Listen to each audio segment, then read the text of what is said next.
வாழ்க வளமுடன். அருட்பெயர் ஆற்றலின் கருணையினால் உங்கள் உடல்நலம், நீலாயுள், நிறை செல்வம், உயர்ப்புகள், மெஞ்ஞானம் பெற்று ஓங்கி வாழ்வீர்களாக. அன்பர்கள் அனைவருக்கும் பாலாவின் இனிய வணக்கங்கள். நீங்களும் உங்கள் அன்பு குடும்பமும் வாழ்க வளமுடன். இன்னைக்கு நம்ம பார்க்க போகிறது ஆடி மாத பலன்களை பற்றி. இந்த ஆடி மாதம் அப்படின்னு எடுத்துக்கிட்டாவே அம்மனுக்கு உகந்தமான மாதம்னு சொல்லுவாங்க. இந்த சமயத்தில் அம்மன் வழிபாடு, அம்மனுடைய அருள் நம்மளுக்கு கிடைக்கிறது, விரதங்கள் இருந்து அம்மனுடைய அருளை நம்ம வாங்கிக்கிறது, அம்மனுடைய மந்திரங்களை ஜபம் பண்ணிக்கிட்டு இருக்கிறது, இது எல்லாமே மிகப்பெரிய முன்னேற்றத்தை தரும்னு சொல்லுவாங்க. இந்த சமயத்தில் தாய் உறவுகளை முக்கியமாக அம்மனோட வழிபாடும் இருக்கணும். அதே சமயத்தில் நம்மளை பெற்ற தாய் அப்படின்னு சொல்லவங்கள இந்த சமயத்தில் அவங்களுக்கு தேவையானதை வாங்கி கொடுக்கறது. வயசுக்கு மூத்தவங்க இருந்தாங்கன்னு வச்சுக்கலேன், அவங்ககிட்ட எந்த காரணத்தை கொண்டு சண்டை போடக்கூடாது, மன வருத்தத்தை தரக்கூடிய சொல்களை சொல்லக்கூடாது. இது ஒரு சாபமாக மாறிக்கும்னே சொல்லுவாங்க. அவங்க மனம் போனாமல் நடந்துக்கிறது இந்த ஆடி மாதம் நீங்கள் செய்கிற பாக்கியம் சொல்லுவாங்க. நம்மளுடைய சந்ததிகள் நல்ல வளரணும், நம்மளுடைய சந்ததிகளுக்கு எந்த தோஷமும் போய் சேரக்கூடாது அப்படின்னா இந்த ஆடி மாத அமாவாசைன்னு சொல்லுவோம் இல்லையா, சூரியனும் சந்திரனும் ஒரே நேர்கோட்டில் இருக்கக்கூடிய இடம். அது சூரியனுடைய பலம் குறைஞ்சி சந்திரனோட பலம் ஜாஸ்தியாகும் இந்த சமயத்தில். அப்போது நீங்கள் தாய்க்கு செய்யக்கூடிய ஒவ்வொரு செயலும் ஒரு சின்ன உதவியாக இருந்தாலும் சரி, ஒரு சின்ன ஒரு மனது சந்தோஷப்படக்கூடிய நிலைமையில் தாயை வச்சுருக்கணும்னு சொல்லுவாங்க. அந்த மாதிரி தாய் சந்தோஷமடைய, என் பையன் இது எனக்கு செஞ்சு கொடுத்தா அப்படிப்பா, என் மகனால் இது நடந்தது, என் மகன் இன்றைக்கி சந்தோஷமாக பேசினார், என் பையன் நான் சொல்கிற பேச்சு இன்றைக்கி கேட்டா அப்படி, அந்த வார்த்தைகளை அவங்க சொல்லணும், இல்லை மனதால் நினைக்கணும். அப்போது நீங்கள் 100 வருஷம் நல்லா இருக்கலாம், உங்களோட சந்ததிகள் எந்தவித குறையில்லாமல் நம்மளுக்கு வளரும், அந்த தோஷங்களுக்கு ஆட்படாமல் வளரும். தாய் தோஷம் அப்படிங்கிறது அவங்கள சத்தம் போடுறதோ, இல்லை கொஞ்சம் வயசான காலத்தில் இருக்கிறவங்கள சொல்கிறேன் நான், அவங்கள ஒரு உதாசீனப்படுத்துறது, மனம் நோகும்படி சில வார்த்தைகளை சொல்கிறது தயவு செஞ்சு வேண்டாம். இந்த மாதம் மட்டும் இல்லாமல் எல்லா மாதங்களும் அப்படித்தான். எவ்வளோ தூரத்துக்கு தாயோடைய அனுகிரகம் கிடைக்கிறதோ அம்பாளுடைய அனுகிரகம் உங்களுக்கு முழுசாக வந்து சேரும். நீங்கள் கோயிலுக்கு போகணுங்கிறது இல்லை, அந்த தாய் தான் சக்தி வடிவமாகவே இருக்கிறதாவே பாவிச்சு, பொதுவாகவே இன்றைக்கி சரியாக நம்ம பார்க்குறதில்ல அப்படிங்கிற கருத்து எல்லா பக்கமும் நிலவுது இல்லையா. தாயை அதை விலகணும் அப்படின்னு சொல்ல வர, அதை விலக்கிட்டு இருந்தோம் அப்படின்னாக்க பூரண அருள், சக்தியோடைய பூரண அருள் கிடைக்கும். இந்த பிரபஞ்சத்தில் சூரியன் சந்திரன் முக்கியமான கிரகங்கள், தாய் தந்தை. தாயோடைய அருள் பூரணமாக கிடைக்க அவங்களுடைய அனுகிரகத்தை நம்ம வாங்கிறதுக்கு மனம் நோகாமல் பார்த்துக்கணும், முக்கியமாக இந்த மாதம். சரி, இப்போது பொது பலன் எப்படி இருக்குது அப்படிங்கிறத பார்க்கலாம்.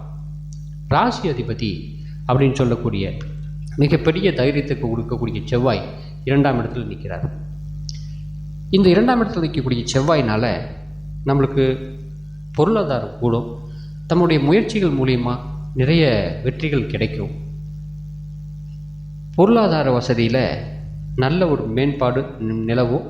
தொழில் செஞ்சவங்களுக்கு, படிக்கிறவங்களுக்கு வசதி வாய்ப்புகள் நம்மளுக்கு அதாவது படிப்புக்கு பணம் இல்லை அப்படின்னு சொல்லி இந்த சமயம் நினச்சிட்டு இருந்தவங்க, ஏதோ ஒரு ஃபீஸ் கட்டணும் அப்படின்னு சொல்லி தடுமாறிட்டு இருந்தவங்களுக்கு கட்டாயம் இந்த முறை அந்த உதவிகள் கிடைச்சி நீங்கள் நினச்சதை அடைய முடியக்கூடிய காலம். குருவும் உள்ளே சேர்ந்திருக்கிறார், மிகப்பெரிய பலமே. அவர் சந்திரனுடைய நட்சத்திரத்தில் நிற்கிறது இன்னும் மிகப்பெரிய பலம். இடம், வீடு, வண்டி, வாகன யோகங்கள் அமையும். வண்டி வாங்குற மாதிரி இருந்தது அப்படின்னா இந்த சமயத்தில் வாங்குவீங்க. இடம் சம்மந்தப்பட்டவர்கள் ஏதாவது கிரயம் பண்ணாமல் இருந்தது அப்படின்னா இந்த சமயத்தில் அது முடிவுக்கு வரும். அதே சமயத்தில் வார்த்தைகள் கொஞ்சம் தடிச்சு போகும். அப்போது குடும்பத்தில் கொஞ்சம் வார்த்தைகளை அளவாக பயன்படுத்திக்கிறது நல்லது. இன்னும் சொல்லப்போனால் இந்த சிகப்பு கட்டுன்னு சொல்லக்கூட போலீஸ் அதிகாரிகள், காவல்துறை அதிகாரிகள்கிட்ட நம்ம கொஞ்சம் கவனமாக பேசி நடந்துக்கிறது நல்லது. இல்லை நம்ம ஏதாவது கொஞ்சம் ஜாஸ்தியாக பேச பெனால்ட்டி கொஞ்சம் அதிகமாகவே நம்மளுக்கு கொடுத்துருவாங்க. அதனால் வார்த்தைகள் கவனமாக இருக்கணும். அதே சமயத்தில் சகோதரர்கள் உறவுகள் மூலிமா நம்மளுக்கு நல்ல பலன் கிடைக்கக்கூடியதாக இருக்குது. உறவுகள் மூலியமாகவும் சொந்த பந்தங்கள் மூலியமாகவும் நம்மளுக்கு ஒரு நல்ல நம்மளுக்கு தேவையான உதவிகள் கட்டாயம் கிடைக்கும். அதே சமயத்தில் இந்த மேஷ லக்னத்துக்கும் ராசிக்கும் 8ஆம் இடத்து அதிபதியும் செவ்வாய் போகிறதுனால சில அவமானங்களும் சில தேவையில்லாத வார்த்தைகள் மூலிமா ஒரு பஞ்சாயத்து கோர்ட்டு கேஸு இது சம்மந்தப்பட்ட வகையிலையும் நம்மளுக்கு ஒரு சிறுசாக நம்மளுக்கு வந்துடும். அதில் நம்ம கவனமாக இருந்துக்கிறது நல்லது. 4ஆம் இடத்துல சூரியன் இருக்கிறது அப்படிங்கிறது ஒரு வகையில் சரிதான், ஒன்றும் பெரிய பாதிப்புகள் ஏற்படுத்தாது. 5ஆம் இடத்து அதிபதி இல்லையா, நம்மளுக்கு ஏதோ ஒரு வகையில் தொழில் ரீதியாக அல்லது வெளியிடங்களுக்கு போகக்கூடிய சூழ்நிலை, வெளியில் ஏதாவது நம்ம எதிர்பார்த்துட்டு இருந்தோம், அதாவது தொழில் எதிர்பார்த்துட்டு இருக்கிறோம், ஒரு பதவி உயர்வை எதிர்பார்த்துட்டு இருக்கிறவங்களுக்கு மிகப்பெரிய நல்ல காலமாக இந்த மாதம் நம்மளுக்கு அமையும்.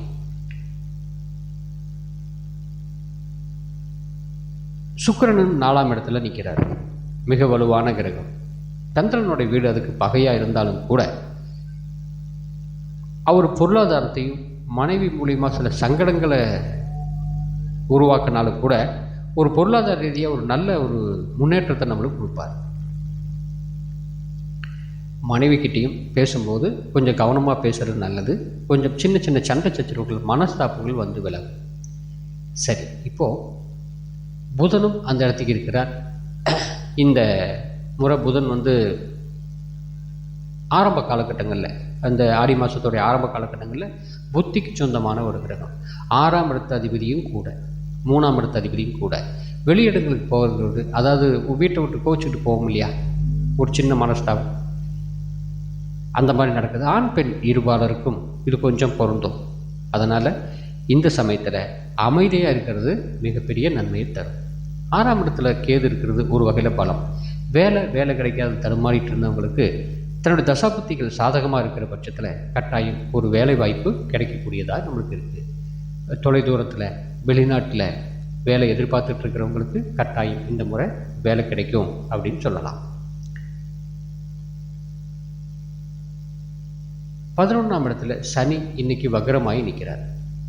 இந்த 11ஆம் இடத்து சனி நம்மளுக்கு லாபங்களை தந்தாலும் கூட அதே சமயத்தில் சில விரயங்களையும் நம்மளுக்கு தரும் அப்படின்னு சொல்லலாம். சனி குருவோட சாரத்தில் நிற்கிறது பணம் பொருளாதாரம் விரயமாகும் அப்படின்னு சொல்லலாம். நம்முடைய கௌரவம், நம்முடைய மரியாதை ஒரு சில இடங்களில் பாதிக்கப்படும். அதை மட்டும் நம்ம கொஞ்சம் கவனமாக பார்த்து நடந்துக்கிட்டால் சரி.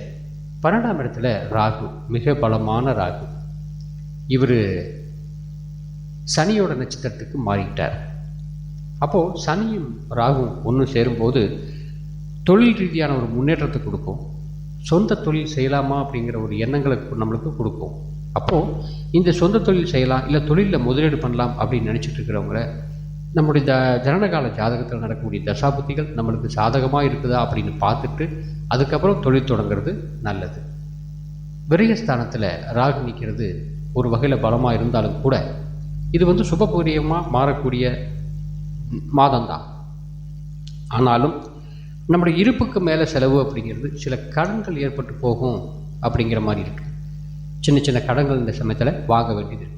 இன்னும் முக்கியமாக இந்த 12ஆம் இடத்து ராகு அப்படிங்கிறது முன்னோர்களுக்கு தர்ப்பணம் கொடுக்கறது மிகப்பெரிய புண்ணியத்தை உங்களுக்கு சேர்க்கும்.